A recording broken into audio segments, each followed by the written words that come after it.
Kakve divne pesme. A može li nakon ove druge pesme reći amin? Jeste stvarno sigurni u svoje spasenje? Nemate sumnje i dileme? Dobro.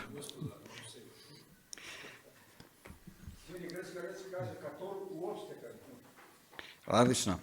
Evo, ja bih želio danas baš o tome malo da i razmišljamo.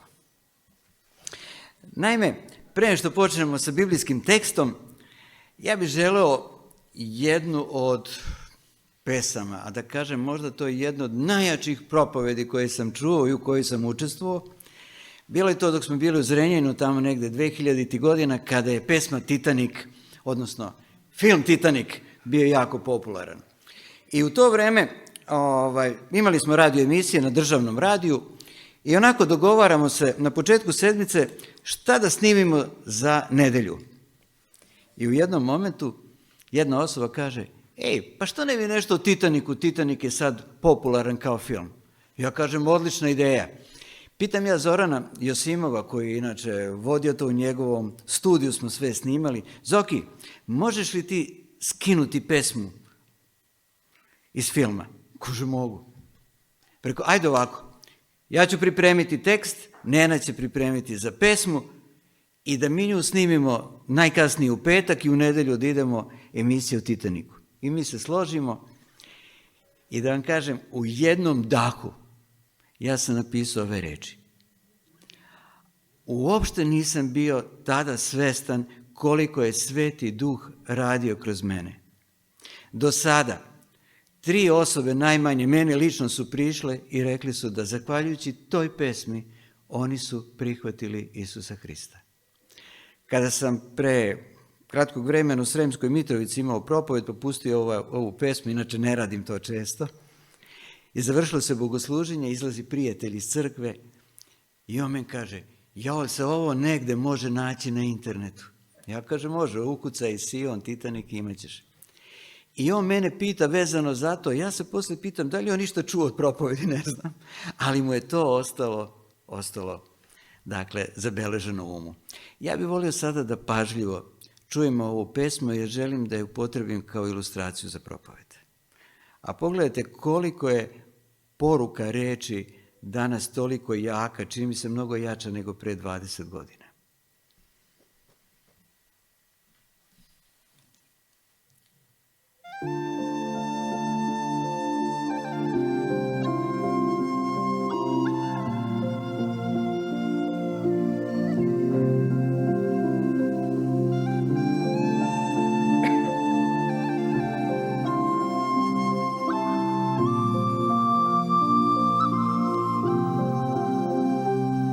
Titanic je krenuo na svoje prvo putovanje 10. aprila 1912. godine. Pošao je Southamptona u Engleskoj prema New Yorku. Noć 14. aprila bila je mirna i vidljivost veoma dobra. Na brodu 2223 osobe uživale su sigurnost velikog broda, za koga su izjavili da ga ni sam Bog ne bi mogao potopiti. Sa brzinom od 22 čvora bez usporavanja ušao u zonu leda i u 23:40 udario u ledeni breg koga su pokušali da izbegnu. Udar je bio gotovo neosetan, ali sudbonosan. Za 10 sekundi breg je načinio pukotinu od 100 metara. Mnogi putnici se nisu ni probudili u svojim sobama. Većina nije ni znala da će uskoro početi da tonu i da ništa ne može spasiti brod. Znaci SOS odjekivali su eterom u toku noći. Posle 2 sata i 40 minuta brod se ispravio i u hladan grob odneo oko 1500 osoba.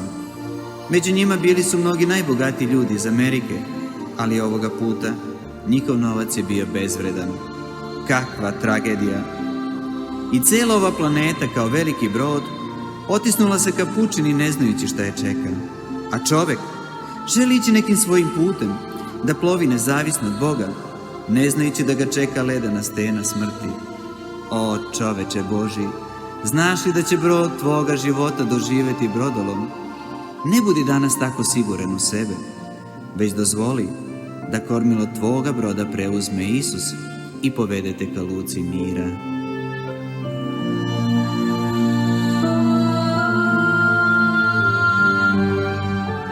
Pre 3500 godina, jedan veliki brod koga je sagradio Noe, pošto je Bog najavio potop, nije imao ni krmu, ni kormilo. Prošao je ogromne kilometre i plovio mesecima, a ipak nije doživeo brodolom. S ovim brodom je upravljao sam Bog. Svoju ljubav i milost stavio dugu koji nas uvek želi podsjetiti na njega, koji nas ne želi ostaviti i zaboraviti. Zato, dragi moj prijatelju, gledaj dugu i seti se da te on želi provesti kroz buru tvog života i uvesti u luku mira.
I ovaj svet tone od udarca u stenu greha i dok u miru slušaš reči opomene, seti se ljudi koji su u panici umirali bez ikakve nade.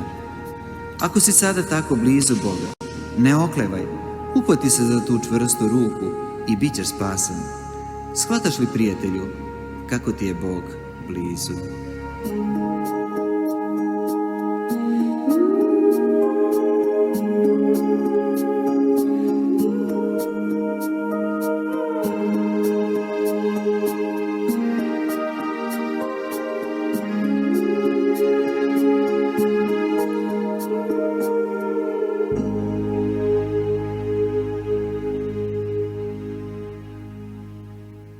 ova planeta Zemlja je slična brodu Titanic, gde oni koji drže kormilo u svojoj ruci kažu nemojte brinuti, sve u redu, ovo je siguran brod, ni Boga ne može potopiti.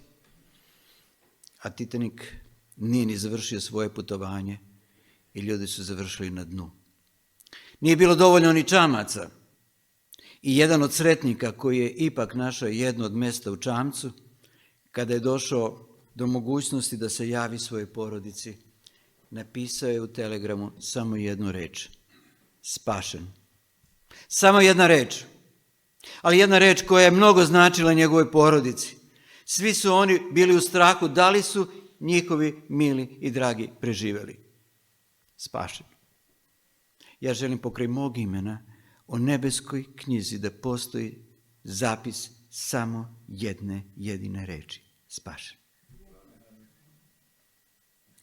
Ja bih želeo danas, draga braćo, moje sestre, da počnemo ovo razmišljanje sa čovjekom vere. To je Avram. I tekst koga želim podeliti sa vama nalazi se zapisan u prvoj knjizi Mojsijevoj, to je nama dobro poznati tekst 12. poglavlja. Čitam 1. i 2. stih. A Gospod reče Avramu: idi iz zemlje svoje, iz roda svojega, iz doma oca svojega, u zemlju koju ću ti ja pokazati. I učinit ću tebe veliki narod i blagoslovit ću te, i ime tvoje proslavit ću, i ti ćeš biti blagoslov. Dakle, kada je Bog pozvao Avrama da napusti Ur Haldejski, nemojte zaboraviti da je u to vrijeme Ur Haldejski bio drugi grad po veličini. Samo je Vavilon bio veći od njega. Ako je vjerovati arheolozima, oni kažu da je Ur Haldejski u to vrijeme, u tom centralnom delu, imao negdje oko 36.000 stanovnika. Dakle, to je onaj centralni, bogatiji deo i plus okolo gdje je bio siromašni narod. U centralnom delu grad je imao vodovod, kanalizaciju, popločane ulice. I moramo priznati da mnogi gradovi danas to nemaju da bi im pozavidjeli. Ono što je privuklo moju pažnju u analizi Ura Haldejskog jeste što njihove kuće nisu bile poput naših kuća gdje je, da kažemo, prozor okrenut prema ulici. Prema ulici nije bilo prozora. Prozor i sve je bilo okrenuto prema dvorištu. U dvorištu nalazila se fontana, tu je bilo zelenilo i Bog koga su obožavali. Avram je bio jedan od bogatih ljudi. Ako uzmemo samo da je pronađena ploča na kojoj je pisalo da je Avram danas isplatio 1119 robova. Dve stvari su mi privukli pažnju. Koji je to broj, znate?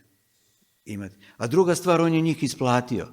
Koji je robovlasnik ili onaj koji ima robove plaćao? Očigledno to govori o njegovom odnosu prema ljudima, a ja bih rekao to nije bio odnos roba i gospodara, nego prijatelja sa prijateljem. I zato nas ne čudi što su ljudi bili spremni da pođu sa Avramom gde god ide. Ali to nije bilo sve. Ono što je najviše privuklo moju pažnju, dakle šok, a to je da su bogati ljudi imali pokretne stepenice koje su vodili na gornji sprat. Ima li neko to? Ja još to nisam sreo kod nikoga. Ali to govori o njihovom bogatstvu i standardu. I Bog kaže: Avrame, napusti sve to i kreni sada. Gde idem? Ne znam. I Avram počinje da se pakuje. Kako? Pakuje nam kamile. I zamislite sada, rođaci, komšije pitaju: Avrame, izvini, ali šta to radiš? On kaže: idem, napuštam Ur. A gde ideš? Ne znam. Pa zašto ideš? Pa Bog mi je rekao. Pa koji Bog? Kako izgleda tvoj Bog? Kaže: ne znam, nisam ga video. Koliko to izgledalo razumno u očima ljudi onog vremena? Avram je bio spreman da posluša, draga moje braće i sestre. I Bog kaže Avramu: Avrame, ti ćeš biti blagoslov. Dakle, blagoslovit ću te i ti ćeš biti blagoslov. 6 puta Bog ponavlja Avramu ovu reč blagoslov. U Starom Zavetu ova reč se spominje negdje oko 300 puta, u Novom Zavetu oko 10 puta. Dakle, ova reč blagoslov, jevrejska reč barak, je, mogli bi reći, starozavetna reč. Mi danas imamo jedan običaj, lep običaj, ne mogu reći, a to je jedan drugome poželimo subotni blagoslov, Bog te blagoslovio, ili tako, nek Bog blagoslovi tvoju porodicu. I koristimo mi tu reč jako često.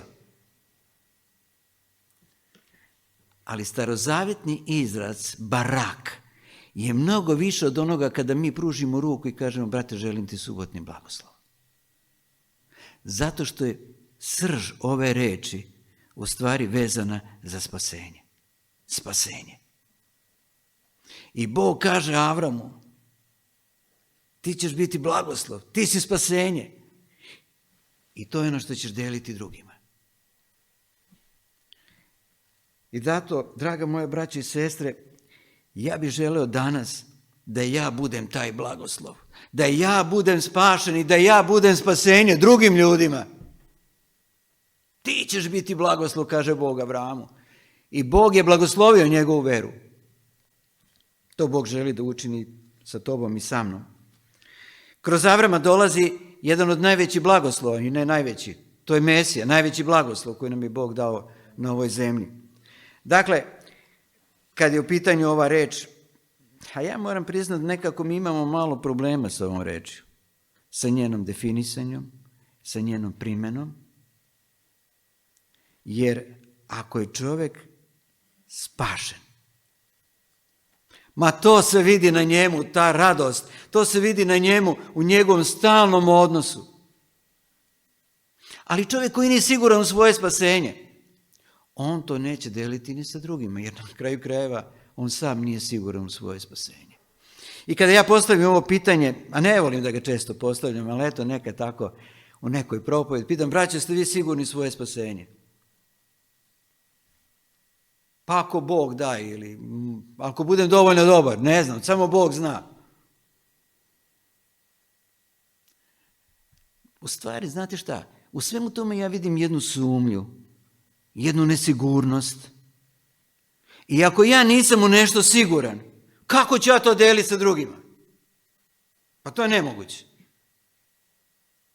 A Sotona želi da mi imamo sumnju u naše spasenje. A Bog želi da mi imamo najveću radost jer imamo najveći dar. Pogledajte, kroz čitavo pismo, kroz evanđelje, evo Isusova poznata priča, sinoć smo je spomenuli. Isus ispričao u Luki, 15. poglavlju, 3 priče. Prva priča govori o izgubljenoj ovci, jel tako? Pastir ostavlja stado 99 ovaca da traži jednu izgubljenu. Pa koja je to logika? Ko bi to uradio? Da žrtvuje možda 99 da bi našao jedno. Ali to je Božja poruka, on je ostavio cijelo nebo. On je došao na ovu zemlju zbog nas, izgubljene ovce, da je nađe, da je vrati natrag. I kada je našao, šta pastir radi? On traži, a kada je nađe, šta onda dolazi? Ma radost, hajde da se radujemo, jer je našao izgubljenu ovcu. Pogledajte izgubljeni dinar. Žena je sve pomela, traži, kada je našla, šta onda? Zove, hajde da se radujemo. Pogledajte priču o izgubljenom sinu.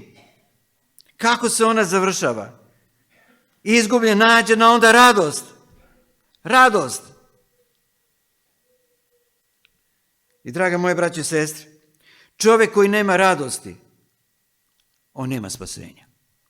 Pogledajte još kada govorimo o tome, kad je Isus ispričao u Mateju 13. poglavlju priču carstvu nebeskom kroz onih 7 parabola, pa ona priča o onom sakrivenom blagu, sjećate se? Kada je onaj našao na njivi, a njiva nije njegova, dakle blago nije njegovo. I sada da bi on došao do tog blaga, on je donio jednu odluku, a to je, prodaću sve što imam da bi kupio ovu njivu. Ja ne znam kako vi, ali ja jako teško prodajem nešto za čega se vežem. Žao mi je. Kad trebam prodati auto, ja tugujem. Iako nije baš ne znam kakav, ali naučio na njega, znate, ili nešto drugo. A čovjek je prodavao sa radošću. On se raduje zato što zna da će dobiti nešto mnogo vrednije. Dakle, radost je slika onoga što ćemo mi da dobijemo, draga moje braće i sestre, i zato ne trebamo da budemo ljudi tužnog lica, zabrinuti, namrgođeni, dolazimo u crkvi sa brigama i teretima. Alo, šta će nam to? Bacite sve brige, znate na koga? On će poneti, a mi se radujmo jer imamo Isusa Hrista. Kada pogledam poslanicu koju je napisao apostol Petar, Petar priča o teškoći kroz koje crkva prolazi. I nije to bilo lako vreme o kojoj Petar govori. Ali onda, kroz te nevolje, kroz probleme, kroz progonstvo, on kaže, imamo radost. Hajde da pogledamo zajedno. 1. Petrova, 1. poglavlje. Čitam najprije 3. i 4. stih, gdje Petar kaže sljedeće. Blagosloven Bog i Otac Gospoda našega Isusa Hrista, koji nas po velikoj milosti svojoj prerodi za živi nad vaskrsenjem Isusa Hrista iz mrtvih, za nasljedstvo nepropadljivo, koje neće istrunuti ni uvenutu, sačuvano na nebesima za vas. Gdje je naša sigurnost? Gdje je naše spasenje sačuvano? Pa na nebesima. To je sačuvano za nas.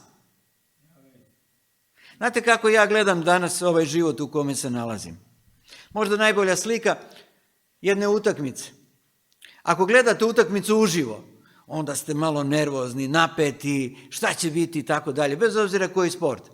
Ali ako niste gledali pa ste čuli rezultat pa gledate reprizu, opušteni smo, je li tako? Totalno opušteni. Zašto? Znamo rezultat. Ma ja sam 100% opušten jer ja znam moj rezultat. Znate, sve je na nebesima sačuvano za mene. To je moj Bog obećao, on ne laže, on neće izneveriti. Zato ne trebamo da se toliko opterećujemo. Hajde čitamo dalje od 5. stiha do 10. Koje je sila Božja verom sačuvala spasenje, pripravljeno da se javi u posljednje dane, posljednja vremena. Kojemu radujte se, premda ste sad malo gdje je potrebno žalosti u različitim napastima, da se kušanje vaše vere, mnogo vrednije od zlata propadljivog koje se kuša ognjem, nađe na hvalu i čast i slavu kada se pokaže Isus Hristos, kojega ne videvši ljubite i kojega sad ne gledajući, no verujući ga, radujete se radošću neiskazanom i proslavljenom, primajući kraj svoje vere, spasenje dušama, koje spasenje tražiš i ispitivaše za nj proroci, koji za vašu blagodat prorekoše. Kakve divne reči! Da, braćo moje sestre, imamo nevolju. Ja ću biti iskren pa kažem, kada se meni 2 sedmice sastave da nisam imao problema, ja se pitam šta nije u redu. Jednostavno, takav nam je život, prolazimo kroz različite napasti, kroz različite iskušenja, borbe, ali se radujte jer je vaše spasenje zagarantovano na nebesima kroz Isusa Hrista. I to je ono što Petar želi da podvuče, da naglasi. Mi smo sigurni, raduj se jer si spašen, kaže Petar, i tu nema razloga za brigu. Doživio sam više puta kao propovednik kada dođem kod brata ili sestre, a on je na samrtnoj postelji. Ja sam znao nekoliko puta da pitam, brate ili sestro, da li si sigurno svoje spasenje? Završava život. Da li si siguran? Da li si sigurna? I više puta sam čuo odgovor. Pa to Bog zna. Ako sam bio dobar, valjda sam zaslužio. Znate što sam ja odgovorio? Nisi bio dobar. Nisi zaslužio. A onda mu kažem, spasenje se ne može zaslužiti. Pa spasenje je dar, poklon, milost Gospodnja je ta koja je pokrila naše grehe. Ja ne želim da kažem da mi ne bi neko pogrešno shvatio da propovedam jeftinu milost. Veruj i bit ćeš spašen. Pa to đavo govori. Ali ako ja verujem, onda se to vidi u mom životu. Moja dela govore o mojoj veri. Vera i dela to vam je poput lokomotive i vagona. Ako imate samo lokomotivu, ništa vam to ne znači. Međutim, ništa vam ne znači ako imate samo vagone. Oni će uvijek stajati na istom mjestu. Potrebna je lokomotiva koja će vući vagone.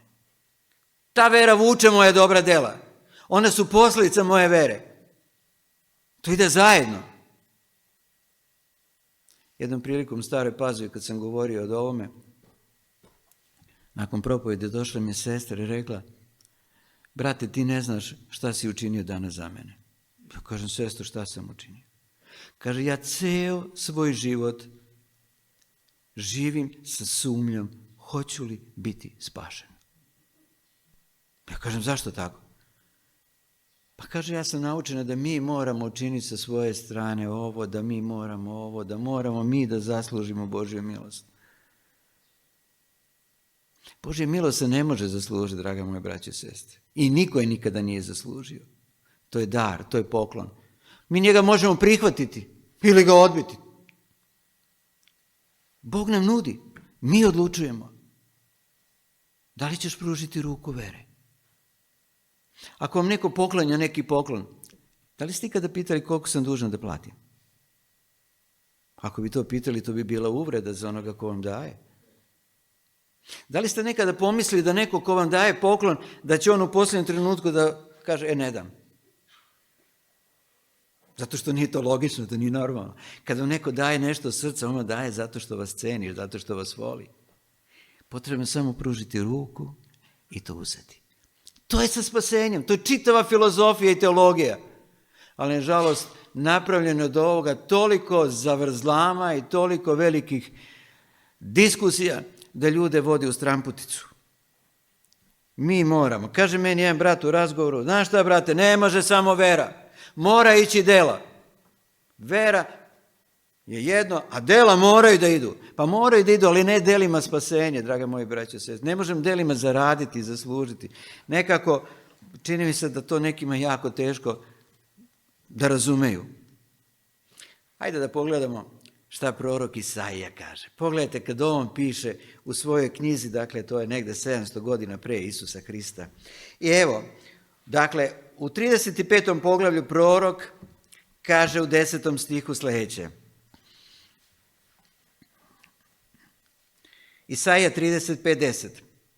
I koje iskupi Gospod, vratit će se i doći će u Sion pevajući i večna će radost biti nad glavama njihovim. Dobit će radost i veselje, a žalost i uzdisanje bežeće. Koje iskupi Gospod, vratit će se. Vratit će se s radošću, kaže prorok Isaija. Zato što kao što kaže apostol Pavle: a ja znam kome verovat i znam da je kadar amanet moj sačuvati za onaj dan. Ne znam da li ste čitali ili gledali film Quo Vadis. Znate kakav je bio Neron kao čovjek, kao imperator, kao Cezar. Dakle, umno bolesni čovjek. Pred njim su svi drhtali. I kada je on bacao bukvalno hrišćane u arenu, hrišćani su počeli pevati. Znate što on tad rekao? Zabranite im da pevaju. Ma koji može zabraniti da pevaju? Kakva slika? Gladni lavovi, hrišćani koji očekuju smrt, a oni pevaju. To je ta večna radost, braćo moje sestre, koje se ne gasi smrću. Večna radost je večna i ona nije privremena. Mi smo spašeni za svu večnost, to je večna radost. I to je ono što mene podiže svakoga dana. I onda me boli kada čujem: ako ja budem dovoljno dobar, ma dogod ima to, ako ja jednostavno nisam umro, moje ja je živo. Nema ako. Ja ne želim dozvoliti sumnju u svojoj veri, u svom odnosu. Jer ako počnem da sumnjam, kaže Jakov, ma to je kao vetar koji podiže talase i razbija ih od stene. Naša vera mora biti čvrsta. U stvari, to i jeste vera. Ako nije pouzdano i u Hrista, onda nije prava vera. Onda to nije ništa. Drugim rečima, spasenje je završena stvar i to je završen posao. A znate zbog čega sam u to siguran? zato što je Bog uradio 100% za mene. Bog nije rekao, znaš šta, evo ja ću uraditi 90%, ti samo 10%. Ili ja ću 95%, a ti samo 5%. Ili ja ću 99%, a ti 1%. Sve je njegov doprinos. Apsolutno sve. Ništa nije moje. I ajde, kada smo u Isaiju, pogledajmo 63. poglavlje. Isaija 61. poglavlje, 3. stih. Prvo čitam taj tekst. Kaže on ovako: da učinim žalosnima u Sionu i da im dam nakit mjesto pepela, ulje radosti mjesto žalosti, odelo za pohvalu mjesto duha tužnoga, da se prozovu hrastovi pravde, sad Gospodnji za slavu njegovu.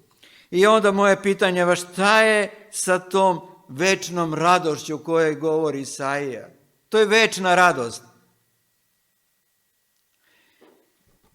Čitajući pismo, naišao sam na čovjeka koji je rekao: Bože, ja ne mogu da živim bez radosti. Ubrljao je, strašno je ubrljao. I da mu čovjek sudi, brzo bi s njim završio. Stvarno ubrljao, učinio preljubu, ubistvo. I ko zna dokle bi otišao da se Bog nije umešao. Znamo da je reč o caru Davidu. I car David piše najpoznatiji svoj pokajnički psalam, pesmu.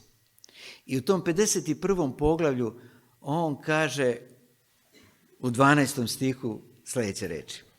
Dakle, čitamo psalam 51, 12.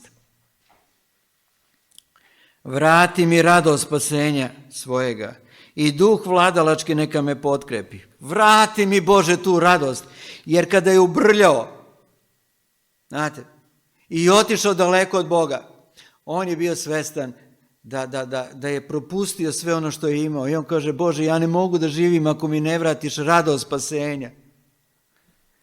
I ja ne mogu da živim bez te radosti spasenja. Vrati mi radost spasenja. Evo šta kaže prorok Isaija. Ajde se vratimo ponovo u 61. poglavlje, 10. stih. Pogledajmo šta on kaže. Isaija 61, 10. Veoma ću se radovati u Gospodu i duša će se moje veseliti u Bogu mojemu. Veoma ću se radovati u Gospodu i duša će se moje. Draga moje braće i sestre, ja ne mogu da vam opišem koliko sam ja radostan i srećan. A znate zbog čega? Zato što imam Gospoda. A kad njega imam, ja imam sve. Ja ne znam šta će biti na ovoj zemlji, ali šta god da bude, znam kome verujem i znam da je moje spasenje osigurano na nebesima. Ali znam da i moj Bog će brinuti o meni dok god se nalazimo ovdje na ovoj zemlji, na zemlji greha. Problem je što čovjek nekada postavi uslove, znate. Uslove za spasenje. Bog ih nigde nije postavio. Ali mi ih postavljamo. Evo jedan primjer iz života Napoleona može da nam jako lepo ilustruje sve ovo. Kažu da jednom prilikom dok je Napoleon bio sa svojom vojskom na ratištu, u jednom momentu njegov konj se otrgao i galopom je otišao daleko. I svi oni su tu onako skamenjeno stajali, gledali, dok je jedan vojnik u tom momentu uzjehao prvo konja kojeg je vidio i krenuo za Napoleonovim konjem. Bilo mu je potrebno dosta vremena da ga sustigne, ali ga je sustigao i onda ga je uhvatio i vraća se natrag. I kada se vratio natrag, dolazi do Napoleona, a onda silazi s konja, raportira: druže generale, doveo sam vašeg konja. To je onaj beli Napoleonov konj kojega je jako volio. A u tom momentu pred svima Napoleon gleda ovog vojnika i onda mu kaže: bravo kapetane! A on nije imao ni jedan čvarak, što ljudi kaže. On je bio običan vojnik. I znate šta? Ovaj vojnik nije rekao: oprostite generalu, ja nisam kapetan, ja sam vojnik. Ne, on to nije rekao. Nego znate šta je uradio? On je otišao da razduži uniformu običnog vojnika i tražio je uniformu kapetana. Čovjek koji je bio tamo u magazinu, gledao njega, kaže: šta je s tobom? On kaže, znaš šta, ako imaš bilo kakvo pitanje, obrati se generalu Napoleonu, jer me on upravo proglasio kapetanom. Imaš li neko pitanje? Obrati se direktno Napoleonu. Car nad carevima mene je proglasio spašenim. Ma prestanimo da budemo obični vojnici. Mi smo unapređeni, mi smo dobili novu uniformu spašenih. I draga moje braći i sestre, tako se ponašajmo, tako živimo, kao što je ovaj vojnik ozbiljno shvatio svoju novu funkciju kapetana. I dozvolite, za kraj želim da čitam iz knjige proroka, odnosno knjigu apostola Pavla Efescima, crkvi u Efesu. Divne reči, predivne, vrlo hrabrujuće. Čitam Efescima 1. poglavlje, od 3. do 6. stiha. Pogledajte šta naš brat Pavle piše. Ne samo crkvi u Efesu, nego i nama i danas. I on kaže sljedeće, Efesima 1. glava, od 3. stiha do 6. Blagosloven Bog i Otac Gospoda našega Isusa Hrista, koji nas je blagoslovio svakim blagoslovom duhovnim na nebesima kroz Hrista. Kao što nas izabra kroz njega prije postojanja sveta. Kad si ti izabran? Kad te proglasio za kapetana? Pa prije postojanja sveta. Da budemo sveti, pravedni pred njim u ljubavi, odredivši nas napred kroz Isusa Hrista na posinaštvo, po ugodnosti i volje svoje, na pohvalu slave blagodati svoje koju nas je oblagodatio u ljubaznome. Dakle, sve to je Bog učinio za mene davno. Proglasio nas kapetanima još na nebu. Sve je on učinio. Ja ništa nisam tome doprineo. I zašto da ja uopšte se sumnjam da se ponašam kao neki običan vojnik? Ne, ja to ne želim. Ja znam kome sam verovao i ja sam u to siguran. I onda pogledajte samo sljedeću stranicu. Kada pogledamo u 2. poglavlju, evo što naš brat Pavle piše od 4. do 6. stiha. Ali Bog, koji je bogat u milosti za premnogu ljubav svoju koju ima k nama, i nas koji bijasmo mrtvi od greha oživlja s Hristom, blagodaću ste spašeni. Blagodaću ste spašeni. Kako su to moćne reči kada kaže šta je Bog učinio za nas? Nas koji bijesmo mrtvi od greha i oživio je s Hristom. I onda kaže u 6. stih, i s njim vaskrse i posadi na nebesima u Hristu Isusu. Drugim rečima, ja sam bio na Golgotskom krstu zajedno sa Hristom. Na krstu sam i ja umro. I ja sam bio u grobu sa Hristom. I u nedjelju ja sam ustao sa Hristom iz groba. Moj život je u Isusu Hristu. I zato ja nemam razloga da ja brinem i da ja sumnjam da li sam spašen ili nisam. Ako sumnjam, to je onda nevjerovanje Božje reči. Ja jedino što sam odlučio, to je da ja živim po ugodnosti njegove volje. Da činim ono što je njemu ugodno zato što ga volim. Ne zato što moram, nego što ga volim. Ne zato da bi dobio spasenje. Ne, ja ga već imam. Ja ga ne mogu zaraditi, ja već to imam. I hvala mu. Hvala mu što je dozvolio da ja budem s njim na krstu. Hvala mu što je dozvolio da sam ja s njim vaskrsao u nedjelju ujutru. I hvala mu što je moje spasenje na nebesima. I za kraj. Pričamo jednu priču o Škotlanđaninu. Znate kakvi su Škotlanđani, po čemu su Škotlanđani poznati? Ne po škrtosti. Ko naši Piroćanci, ali tako prilike nešto.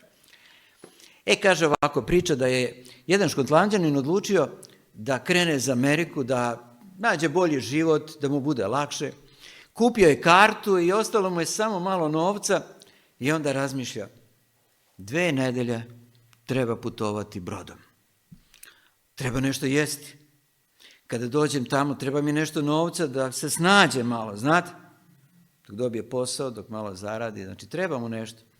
I tako je on da bi preživio 2 sedmice na brodu, odlučio da kupi onaj tvrdi kreker i da kupi onaj lepi, žuti, mekani sir.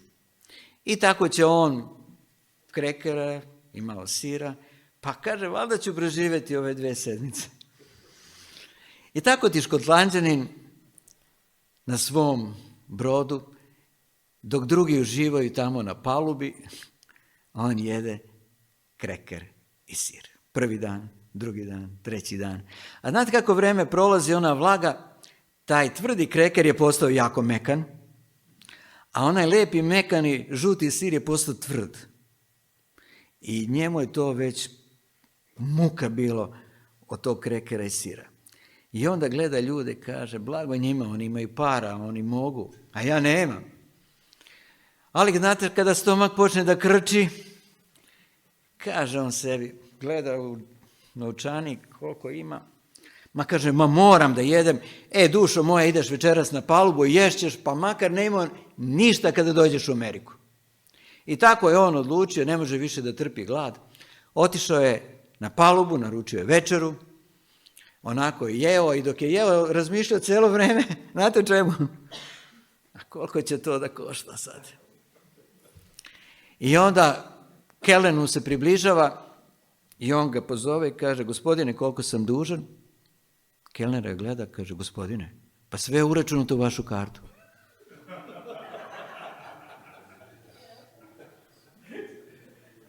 Kakav šok za njega. On gladuje, jede onaj kreker i onaj tvrdi sir, a sve mu je već plaćeno gore na palubi da jede. Možda se nekad ponašamo kao Škotlanđani, jel da? Sve je plaćeno za nas, braćo moje. Sve je uračunato u naše spasenje, a mi nekako pokušavamo nešto sami da još uradimo. Zato prestanite da jedete kreker i žuti sir i prihvatite dar neba koji mi je Bog dao. Najveći dar, dar spasenja u Isusu Hristu. Amin.